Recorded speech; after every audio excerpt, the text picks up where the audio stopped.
Ал серверге ключ бир да шайлоо комиссиясы мүчөсүндө жок. Бир гана Шайлдабековада.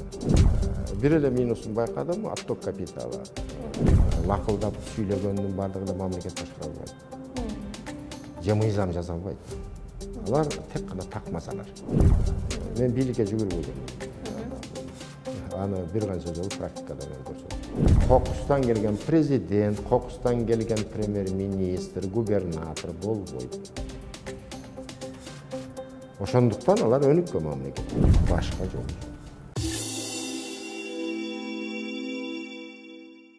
Мейс мырза, саламатсызбы? Салам, Айраш. Атайын убакыт бөлүп маектешүүгө макулдук бергениңиз үчүн ыраазычылык билдирем. Сизге да рахмат. Сиз кызматтан кеткениңизге 7 жыл убакыт болуп кетиптир. 7 жыл сыртта жүрдүңүз. Анан Кыргызстанга келгендигиңизге бир жылдан бир аз эле ашыгыраак убакыт болуп калды окшойт. Бирок сиз келгениңиз менен коомчулуктун күтүүлөрү абдан чоң эле да. Саясий талаада активдүүлүгүн көрсөтө баштайт болуш керек, өзүнүн пикирин айта баштайт болуш керек депчи. Бирок сиз мындай тайм-аут алып жүргөндөй болдуңуз окшойт. Себеби эмнеде? Эме мындай да мен бир нерсени байкадым. Кеп башынан болсун, мен эски китепти жаап койгон адаммын. Менин өткөн чагым өткөн чак. Болду, бүт. Жаңы реалдуулуктар менен жашаш керек. Ал эми бизде саясатта десе, саясат өзү жок. Саясатчы өзү жок Кыргызстанда. Бардыгы орусча айтканда приспособленцы и шкурники. Бул соңку жылдары пайда болдубу же мурдатан эле? Мурдатан эле да. Байкасаңар, менин сөзүмө кийин анализдеп аласыңар, кайсы саясатчы эмне кылып жыргатты, кайсы саясатчы берген убадаларын аткарды дегендей. Бүгүнкүлөрдү кошпогондо.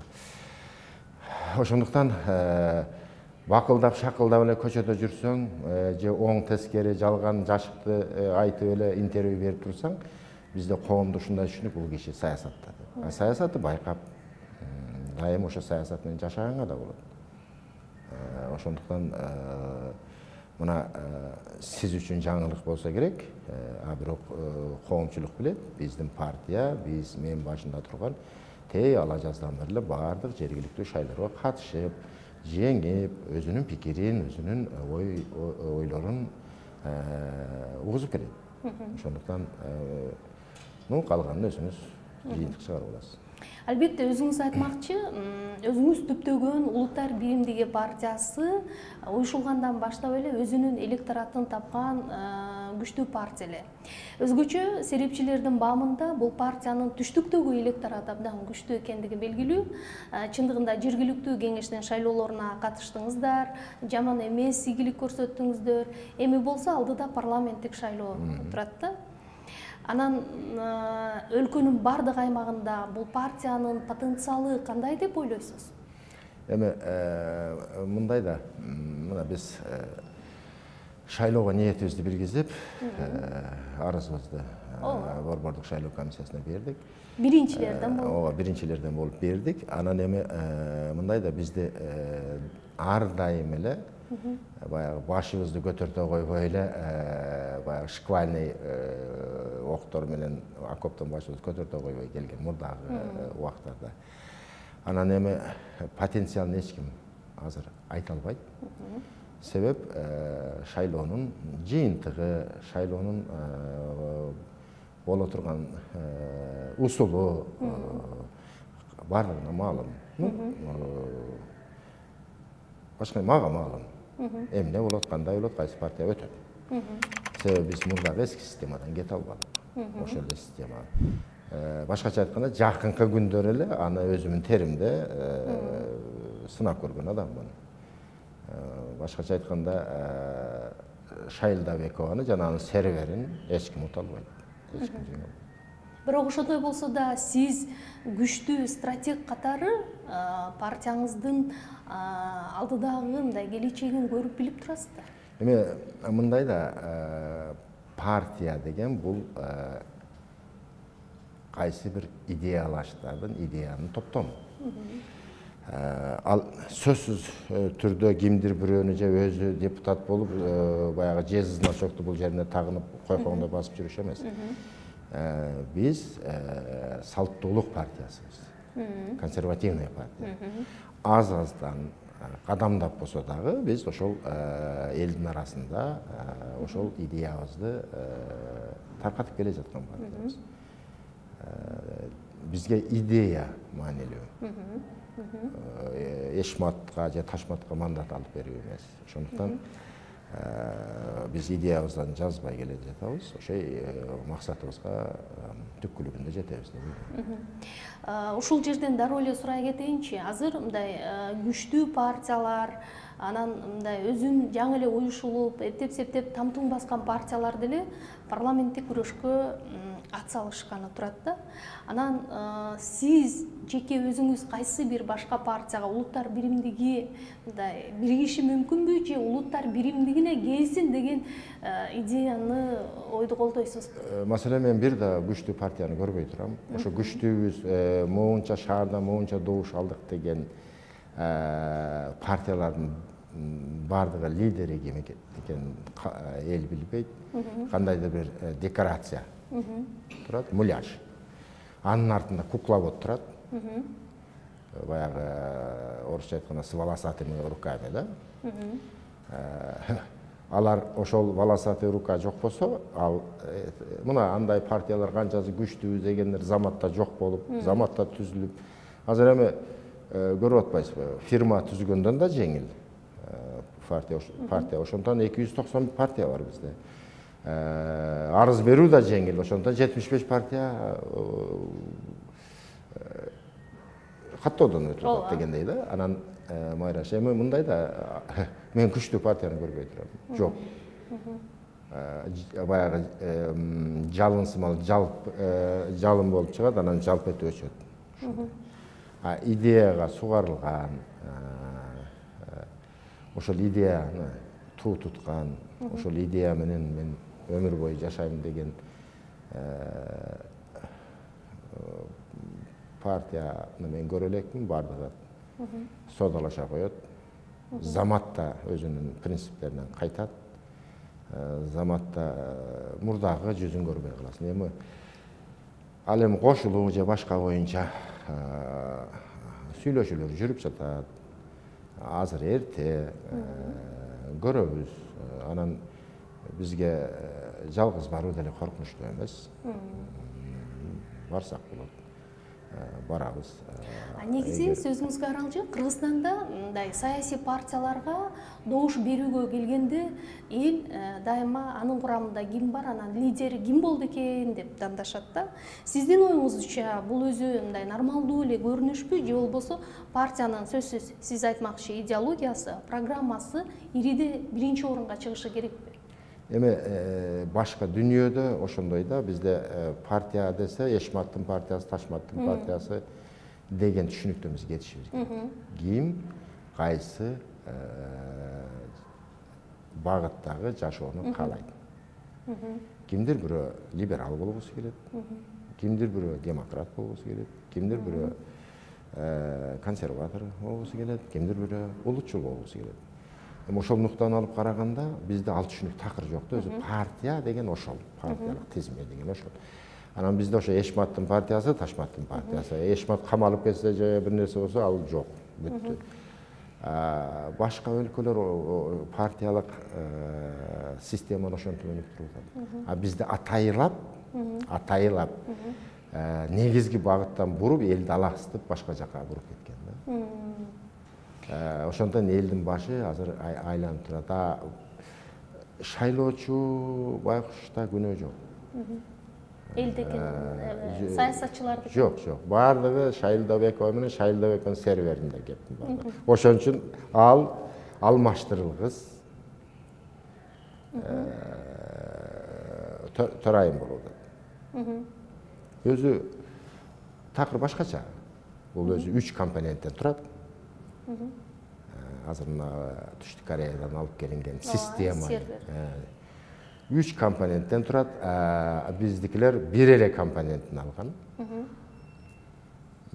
ошо менен иштеп келе жатабыз.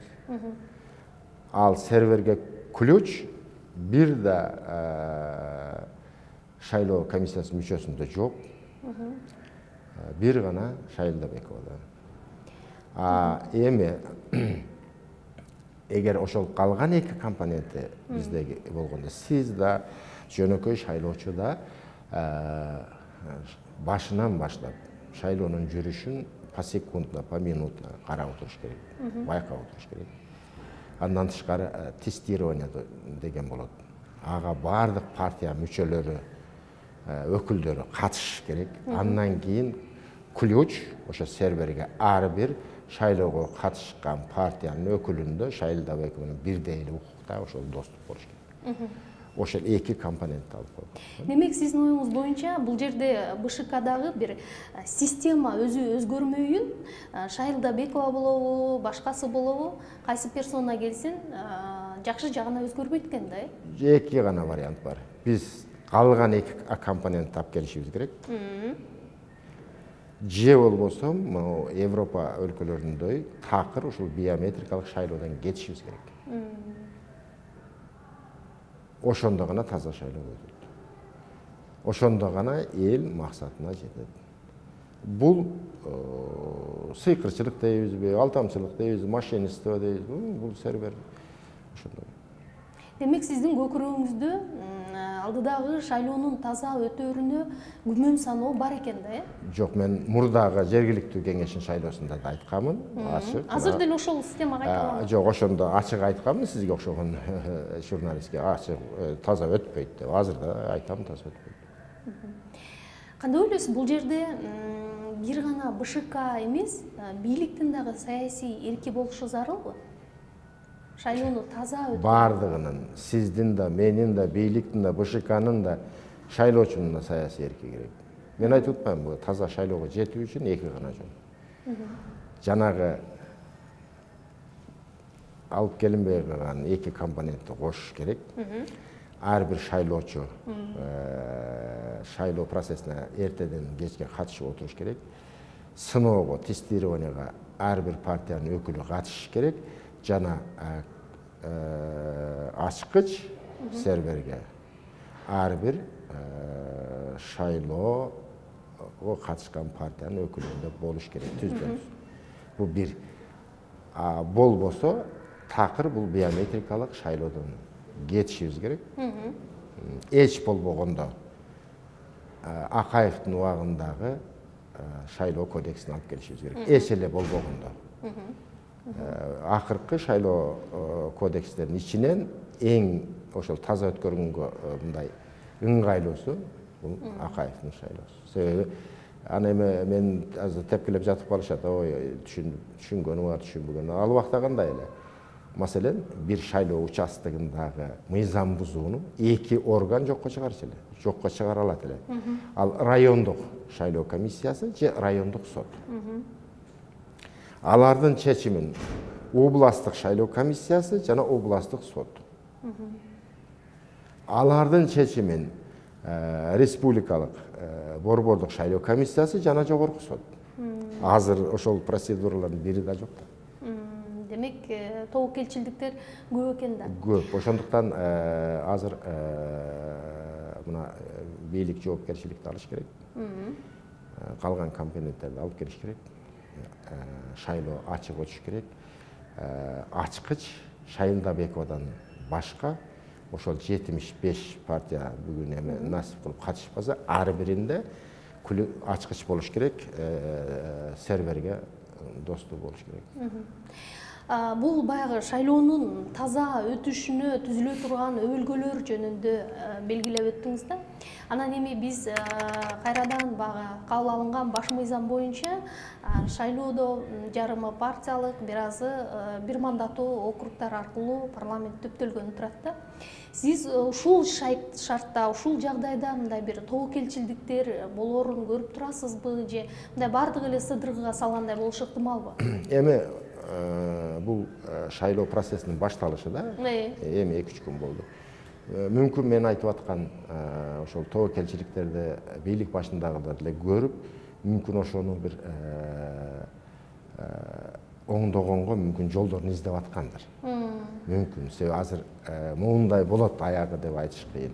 Бирок ушундай азыркы эч нерсе өзгөрбөй кетсе шайлоо таза өтпөйт. Мүмкүн мына жаңы эле башталып атпайбы? Ошол бийлик башындагылар мүмкүн тобокелчиликтерди көрүп, мурдагылардын катасын кайталабайм деп мүмкүн бир аракеттер болуп аткандыр. Ал боюнча менин кабарым жок. Айтыңызчы, мисалы Улуттар биримдиги партиясы азыр парламенттик шайлоого аттанганып турат, бирок дагы бир жагдайда мисалы сиздин башыңыздан оор сыноолор абдан өттү, кыйынчылыктар болду. Ошол учурда боло электе, андай кыйынчылыкты башыңыздан өтө электе, мамлекеттик ишмер катары келгилиңиз келип турганда, сиздин шакирттериңиз, санаалаштарыңыз аябагандай көп болчу да. Бүгүн парламенттик шайлоого катышканы турганда Мелис мырзанын тегерегинде кайсы саясатчылар биригип атты экен, кимдер барат болду экен бир байракта деген суроолор кызуу талкууланып атат. Түшүндүм. Эми ал мындай да бир аз эртерээк берилген суроо. Эч бир стратег или военный начальник ал өзүнүн планын алдын ала айтпайт. Эгер айткан болсо ал жалган, ал демек ал конструкция болбойт. Экономика темасынан сөз кылсак да, мисалы азыр Кыргызстанда өтө татаал кризис баштан өтүп жатат. Анан сиз 7 жыл сыртта жүрдүңүз, байланыш түзө алдыңыз, тажрыйба топтодуңуз, тажрыйба алмаштыңыз деген сыяктуу. Анан ушул шарттан алганда Кыргызстанда бүгүн өнүгүүнүн өз алдынча иштеп чыккан бир экономикалык модели барбы? Эгер жок болсо, сиз кандай рецептти сунуш кылмакчысыз? Өнүгүү жөнүндө сөз кылгандар мен ойлойм же чаласабат же бүгүнкү дүйнөлүк реалдуулуктан бир аз четтеп калгандар деп. Себеби бүт дүйнөдө ошол G20 деп коебуз, экономикасы өнүккөн 20 мамлекет же дагы G7 деген бар. Ошолордун бардыгы азыр ошол өнүгүү жөнүндө сөз жок. Токтотуп калуу, каршы туруу дүйнөлүк болуп жаткан чакырыктарга.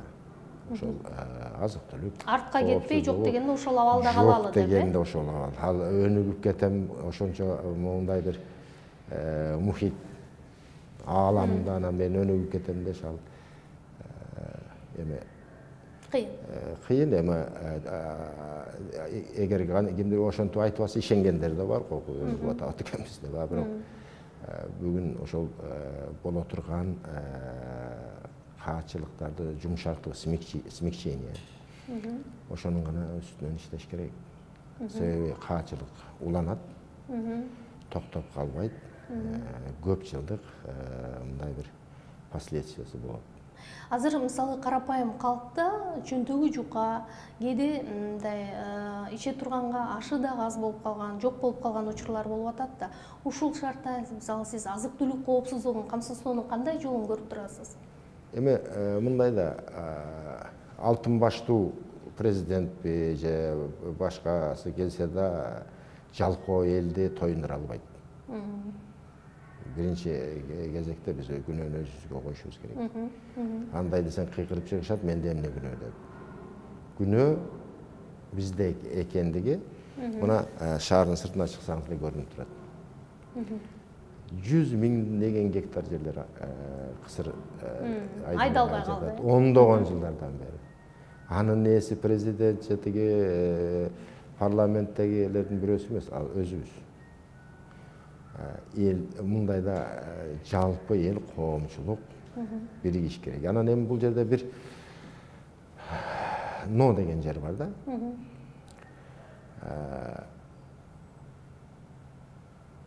Кээ бир саясатчылар дейбизби, бийлик төбөлдөрү дейбизби, жалган маалымат беришет.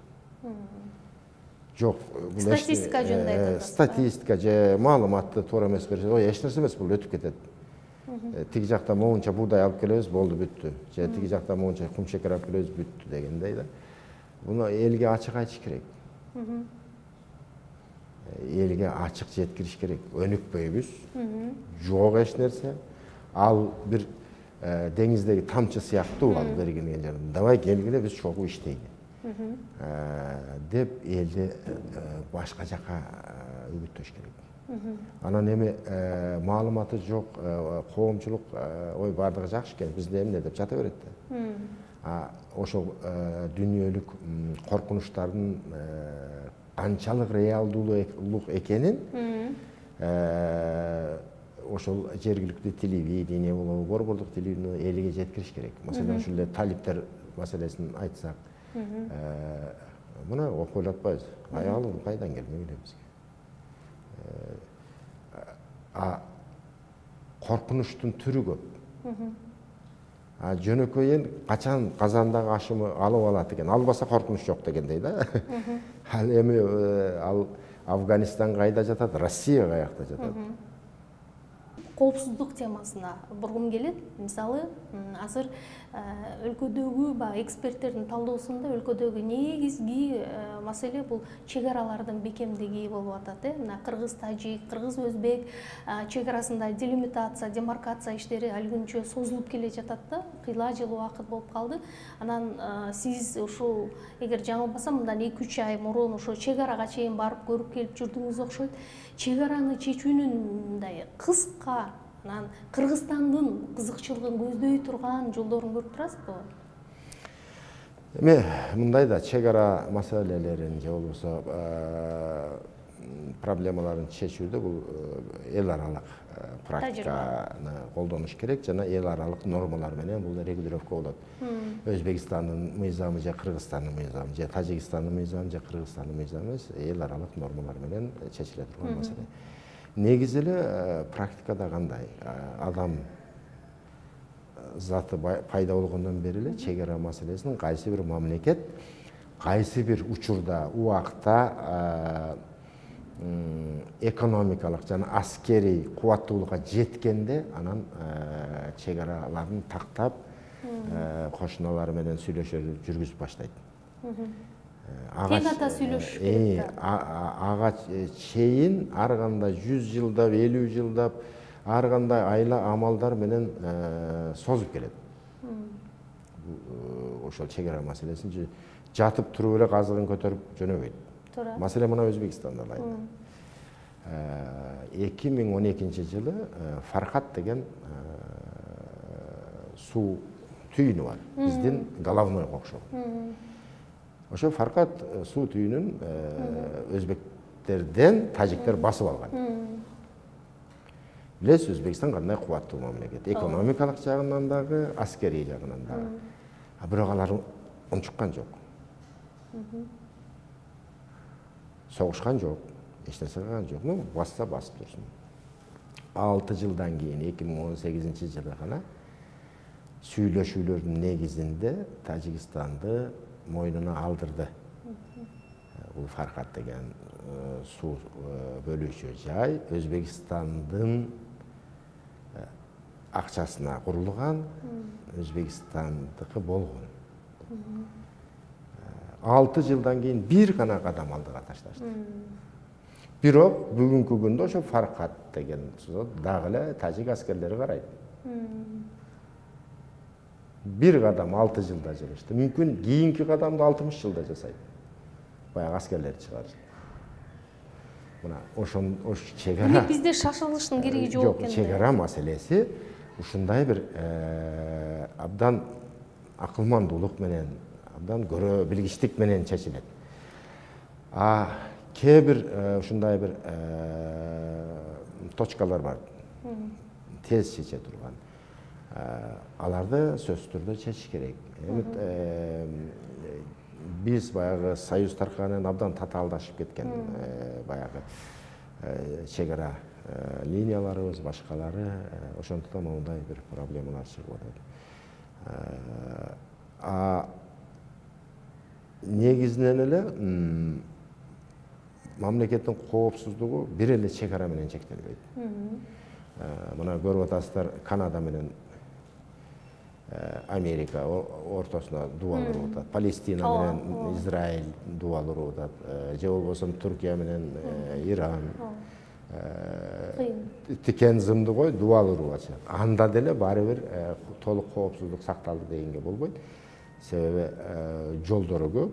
Азыр 21-кылым террористтик же башка ойдогу ар кандай топтор ар кандай жол менен керек болсо асмандан да түшөт да. Ошондон коопсуздук бир эле чек ара менен чектелбейт. Буну көп багыттуу караш керек. Комплексное решение вопросов бул жерде. Баягы өлкөдөгү регионалдык Борбор Азиядагы коопсуздук маселесине келгенде, талибандардын аракети боюнча айтпай кое албайбыз да. Кыргызстанга бул канчалык деңгээлде таасир этиши мүмкүн? Баягы чек араларыбыз Афганистан менен чектеш, түзмө-түз чектеш болбогон менен биз ушул коопсуздукка кантип көңүл бөлүшүбүз керек? Бүгүн Кыргызстандын ушул багыттагы стратегиясы кандай жазылыш керек? Согуш точкасы чыгыштан бул Борбордук Азияга көчүрүү. Буга абдан көптөгөн каражаттар жумшалып, көптөгөн даярдыктар көрүлгөн проект. Мына мисалы биздин билгенибизге караганда Өзбекстан 2 жыл мурда даярданып баштаган.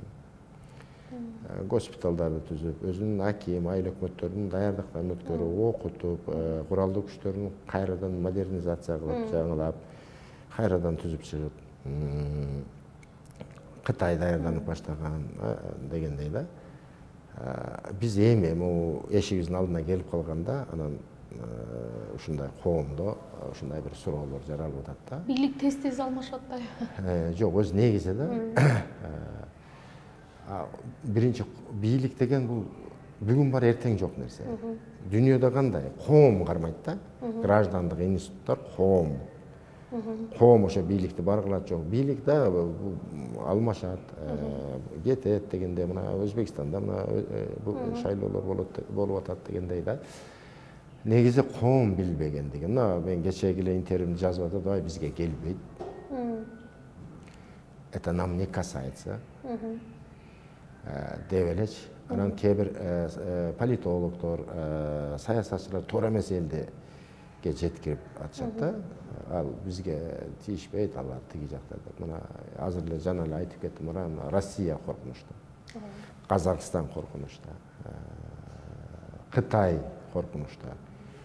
Но бүгүнкү күндө ошол дүйнөлүк оюнчулар, игроктор уже сүйлөшүп бүтүштү. Маселен, Кытай через Пакистан сүйлөшүп бүттү. Алчоосун ала турган болуп, беришүүсүн бере турган болуп. С одним условием, то Түркистанга, Синцзянга кол салбоо боюнча сүйлөшүү. Түрктөр сүйлөшүп бүттү. Бүт аскери, мамлекеттик объектилерди биз кайтарабыз, биз неме кылабыз, но ушундай.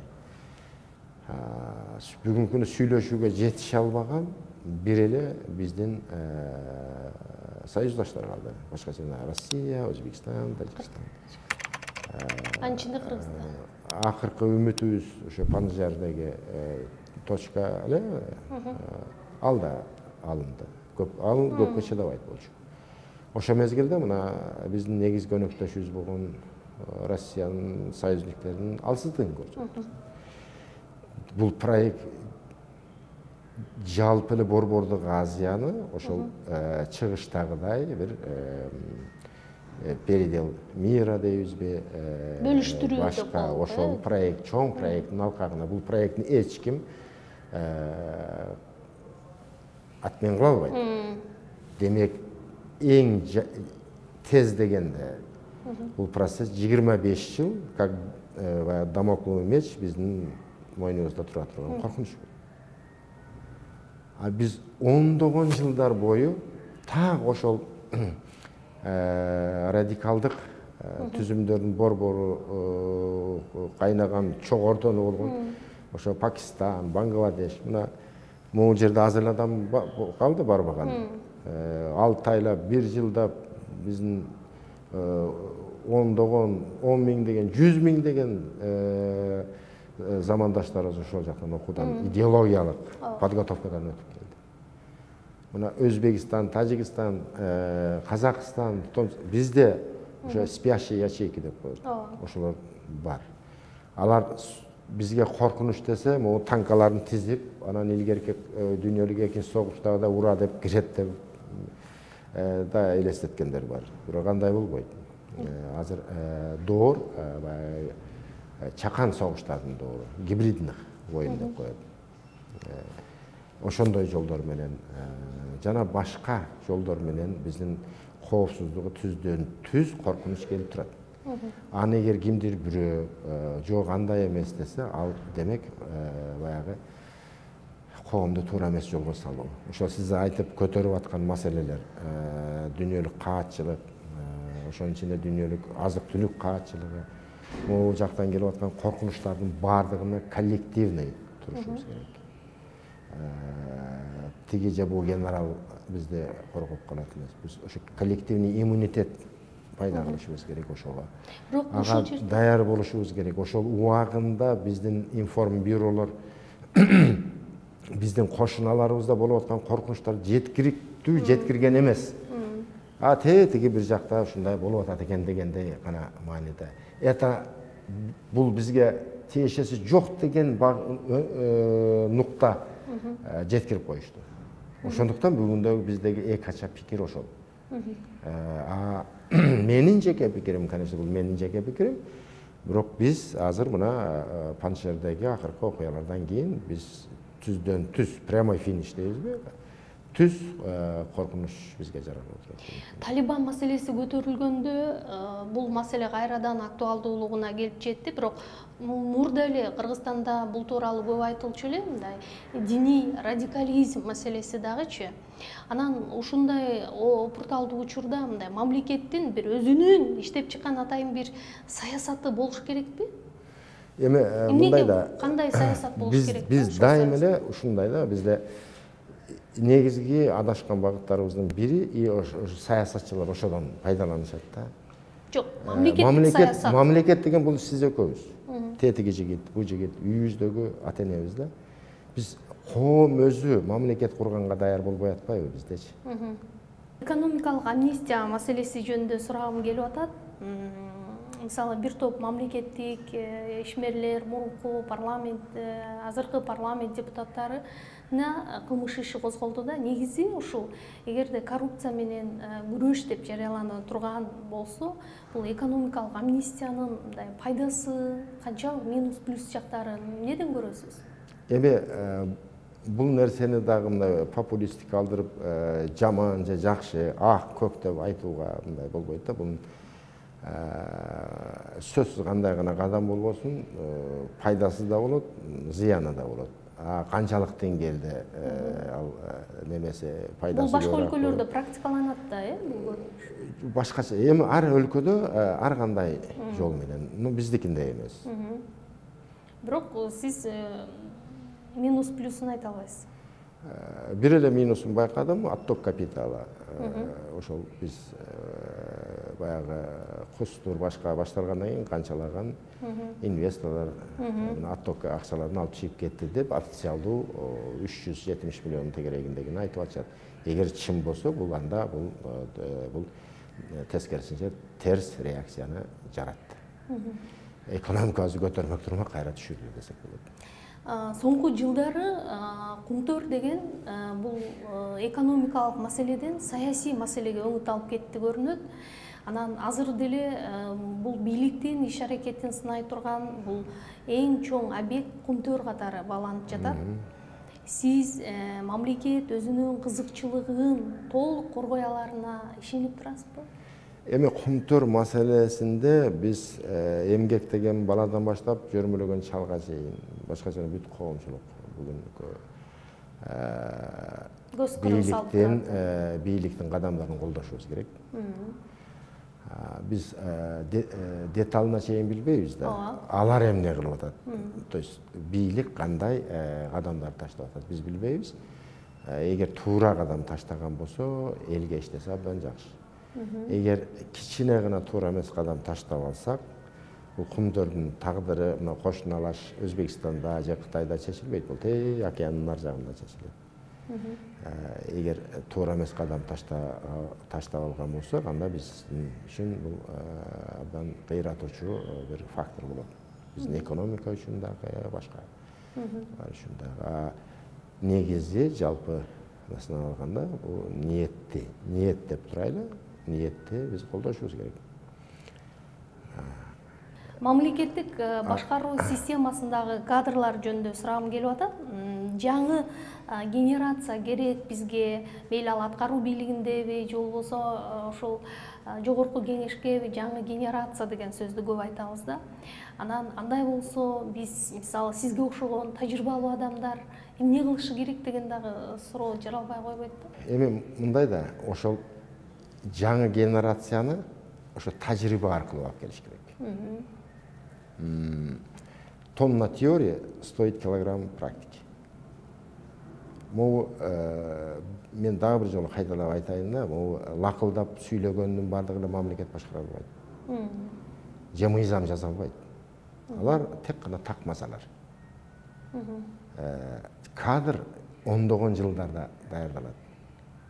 Мына биз ошо суктанып, тамшанып аткан чыгышта өнүгүп кетти, көккө жетти деген. 55 жаштагы кадр эң баягы чай ташыган эң жаш кадр.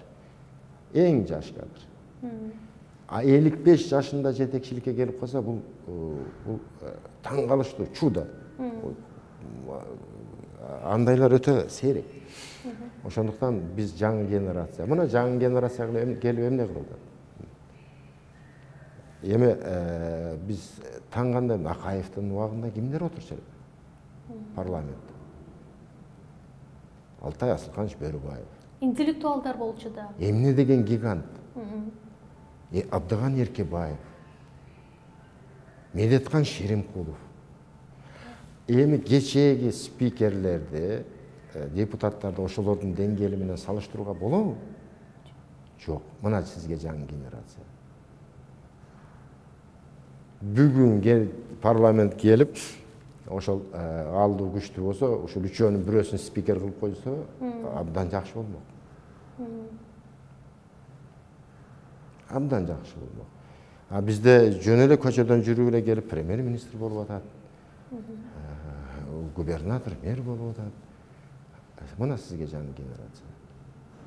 Жаңы генерация эмес, бул мамлекет деген бул баягы оюнчук эмес. Мамлекетти бир гана тажрыйбасы бар гана адам башкарыш керек. Тажрыйба демекчи? Мына Байден 80 жашта. Туура. Араң басып жүрдүк. 80 жашта. Менин өзүмдүн тажрыйбамда 80 жаштагы көптөгөн жетекчилерди көрдүм.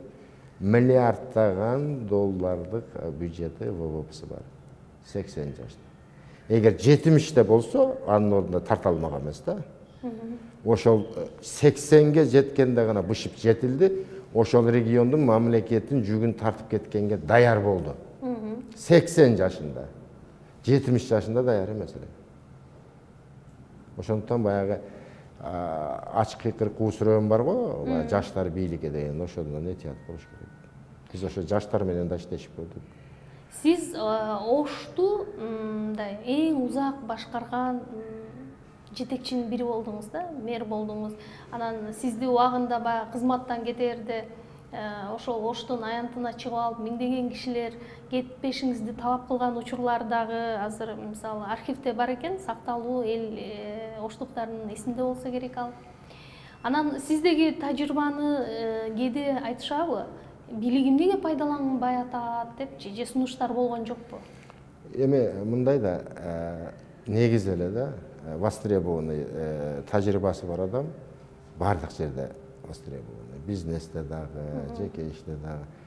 Ал киши сөзсүз эле бир темпейип бир кабинетте эле отурбайт. Бирок ушундай оор учурда сиздин тажрыйбаны эмнеге пайдаланышат? Алардан сураш керек, менин немем жок, кабарым жок. Бирок сизге сунуш болбоду? Болду, убагында болду. Сиз кабыл алганыңыз жок? Жок, мен жеке шарттарыма жараша ошол убактарда мен бийликке жүгүрбөгөн адаммын. Аны бир канча жолу практикада мен көрсөттүм. Мага мамлекетимдин тынччылыгы өнүгүүсү гана. Сиз бир топ президенттер менен иштешип калдыңыз, алардын тажрыйбасын сырттан туруп деле байкап, баамдап атасыз да. Анан кыргыз экономикасы үчүн мисалы бир эң бир жемиштүү болгон жылдар кайсы учур болду? мындай да негизи кыргыз экономикасынын фундаментин түптөп кеткен бул биринчи президент Мырзакаев. Мен дагы бир жолу айтам, өткөндө да айткам, бүгүнкү күнгө чейин биз ошол Акаев жүргүзгөн экономикалык, социалдык реформалардын жемишин бүгүнкү күндө да жеп атабыз. Ошол реформаларды өнүктүрүп кеткен президент бул Бакиев болду. Ар кандай гана программа болбосун, ал көп жылдыкка созулат. Мамлекеттин эң гүлдөп өскөн учуру бул 2005-2010 жылдар болду. Андан кийинки жылдарчы? Мындай да мен эми аны кагазда цифра гана айтат да. Майраш Базлакунова же Мырзахматов айта албайт. Мен ошо кагазга карап айтып атам. Бирөөнү актап жактап эмес. Мамлекеттин эң экономикалык өскөн учуру бул 2005-2010. Бүгүн өлкөгө саясий диалог керекпи? Деги эле ошол саясий күчтөрдүн ортосунда, мисалы, бир аянтчада биригип, мамлекеттин эртеңкиси, келечеги үчүн деген бир консенсуска келүү мүмкүнчүлүгү зарыл азыр. Саясий диалог бүгүн эле эмес, дайым керек. Ар дайым болуп туруш керек. Бирок бизде башкача түшүнүк да. Маселен,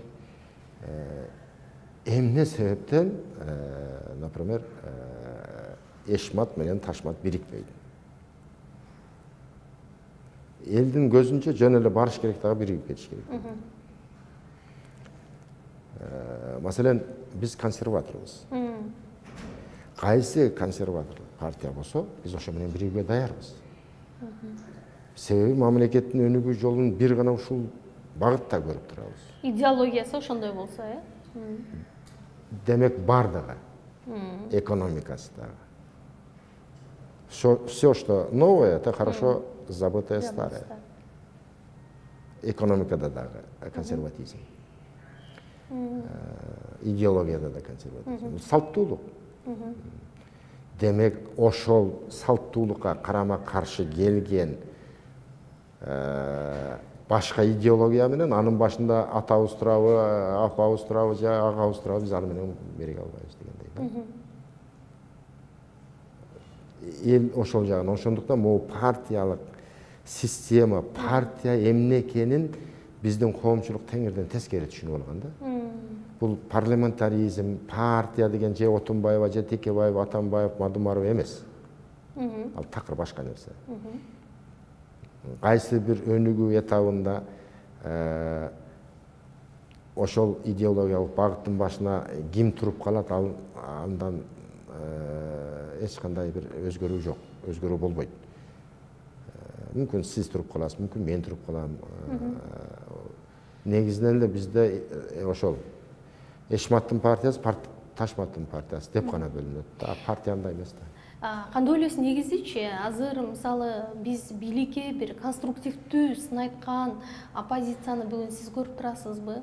Эгер андай болсо, андай оппозиция эмне үчүн башы бирикпей келет да? Же болбосо ар бир лидердин эле амбициясы аттын башындай болуп атабы? Эми мен билбейм, алардын ичинде эмне бар, сүйлөгөнү башка, жасаганы башкабы. Эми ошо бийликтин төбөлдөрүнө көбүрөөк көрүнүп турса керек. Алардыга мен бирөөгө сын эмнеге бирикпей атат, эмнеге кошула албай атат, мен өзүмдүн немеми айта албайм. Ал сиз жетектеген партия бийликке мындай лоялдуу деп айтсак болобу анда? Жок, мына мен азыр эле сын пикиримди айтпадым. Сын пикир деген конструктивдүү болуш керек. Сөз эле площадкага тупо эле баягы жөн кет эле кет дей берген эмес. Мына азыр мен өзүмдүн ушул сиздин эфириңиз аркылуу өзүмдүн сын пикиримди сунушумду айттым. Жасайбы, жасабайбы алардын иши. Өнүккөн өлкөлөрдө бийликке жаңы келген адамдын ишин бир 100 күндүн ичинде баалаганга болот экен. Азыр болсо бийлик Жапаров мырза кызматка келгенине жарым жылдан ашык убакыт болуп калды да. Анан мындай сиз жаңы бир өзгөрүүнү, же болбосо макул өзгөрүү болбосо дагы өзгөрүүнүн башталышын көрүп турасызбы? Баш шарты барбы? Сиз бир нерседен жаңылып атасыз. Өнүккөн өлкөлөрдө эч качан случайный адам келбейт. Аны тиги теп эшиктен Биз айтканда садиктен даярдап, мына либералдар мисалы өзүнүн келечектеги лидерин жетелеп жүрүп тарбиялап, баскычтан баскычка алып чыгып, мына Байден сыяктуу 80ге чыккандан алып келет. Ошон үчүн алар өнүккөн мамлекеттер. Бизде колунда бир парак программасы жок келип отуруп атпайбы? Демек биз өнүкпөйбүз. Өнүккөн өлкөлөрдө кокустан келген кадр болбойт. Кокустан келген президент деле болбосо керек. Кокустан келген президент, кокустан келген премьер-министр, губернатор болбойт. Ошондуктан алар өнүккөн мамлекеттер. Алар ондогон керек болсо жылдар бою программасын даярдап, ошо идеяга сугарып, окутуп, даяр колунда таңгак программасы менен аны кантип ишке ашыруу керек, кайсы этапта ишке ашыруу керек, жатка билген анан кадр керек. Бирок эми бизде артка жол жок да, биз алдыга жылышыбыз керек. Эмне кылабыз эми? Эч нерсе кыла албайсыз. Кантип сыноого болот анда? Канча дагы бир жарым жыл убакыт Кимди? керекпи? Президенттин ишине, бийликтин ишинин жемишине эмне, канча убакыт зарыл? Эми буну айтууга кыйын. Себеби Садыр Нуркожоевич аябай кыйын кырдаалда ош кыйыш дейбизби, дүйнөлүк могу процесстердин ушундай бир туу чокусуна келип калган мезгилде келди. Айтуу кыйын кырдаалда келди. Сиз мурда президент менен жеке тет-а-тет деп коелук, жолугуштуңузбу жокпу билбейм, мүмкүн аны айтасызбы жокпу. Бирок азыр ушул, мисалы азыр чындыгында шайлоолордун алдында, азыр экономикалык абалыбыз олку-солку болуп турган учурда жолугушууга, тет-а-тет жолугушууга чакырса, сын пикир айт десе, эң биринчи кайсы маселени көтөрөр элеңиз? Мен аны угуп көрмөкмүн да. Эмнеге чакырды? Жок, сизге айтып атат да, сыныңызды айтыңыз. Мага мактоонун кереги жок десе. Мен сурамакмын кайсы жерде өзү күмөнүң бар. Кайсы тармак боюнча, кайсы багыт боюнча, эмне күмөнүң. Бирок сиз сырттан байкаган кемчилик жок. Жок, мындай да, биринчи аны ичинен билүү зарыл да. Ичинен билүү зарыл да, эмне проблемасы бар. Ага карата кандай бир аргументтери бар. Андан кийин айтасыңбы? Өзүн нормальный беседа ошон сүйлөш ошондой болот да. Анан кирип эле мен сынын пикирин айтпайм да, аны угам. Ушундай да. Айтыңызчы, азыр мисалы дүйнөдө ковид деген бул фактор экономикалык дагы, анан биздин дагы саясий күн тартибибизди аныктап койду да. Биз кайда барабыз, эртең кандай болот деген маселелер. Социалдык. Туура. Бул биз мындан, бул ковидтен биз качып кутула албай калдык окшойт да. Алдыгы дагы бир минимум 5 жылда деп коелу. Анан сиз кандай бир рецепт, эмнени сунуш кылат элеңиз ушул? Эми бул апаат деп коелу, дүйнөлүк апаатка коллективдүү гана каршы туруш керек. Мына ошол өнүккөн өлкөлөрдө өнүккөн өлкө деп бир материалдык гана тарабын айтпаш керек, алардын сознание, уровень интеллекта да.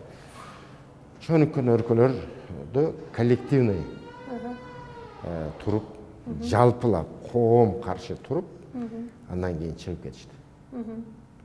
Тазалап туруп, анан чек араларын жаап туруп, ошол уровеньди кармап атышат. Бир гана жол. Бул коллективдүү каршы туруу. Башка жолу жок. Биз өмүр эми бул кетпейт, бул менен биз жашайбыз. Грипп сыяктуу эле толкун болуп турат бул жазда, күздө. Жашаганга үйрөнүшүбүз да керек. Үйрөнүшүбүз керек. Болбосо чекеден билинбеген бул жок, бизди бирден кырып алып кете берет. Айтыңызчы, саясатта көп адамдар менен иштештиңиз, сапарлаш болдуңуз, мындай өнөктөш болдуңуз дегендейчи. Анан саясатта достук, кызыкчылыктар деген дагы түшүнүк болот экен. Мен дайым сурайм, мындай мамлекеттик ишке таасирин тийгизбегендей ошол достукту алып жүрүүгө болобу, же адамга ал үчүн мындай тубаса бир эрк керекпи? Болот, бирок кыйын. Ага көпчүлүгү чыдай алышпайт. Чыдай алышпайт. Макул, анда бул суроого жооп бересизби жокпу билбейм. Азыр эки дос деген түшүнүк көп айтыла баштады. Мурунку бийликтин учурунда деле бул түшүнүк бар болчу, азыр деле. Сиз ушундай учурду таасирди байкап жатасызбы жокпу? Таасири барбы? Эми дос болсо дос болгондур эми. Бирок саясатка таасири барбы жокпу? Билбейм.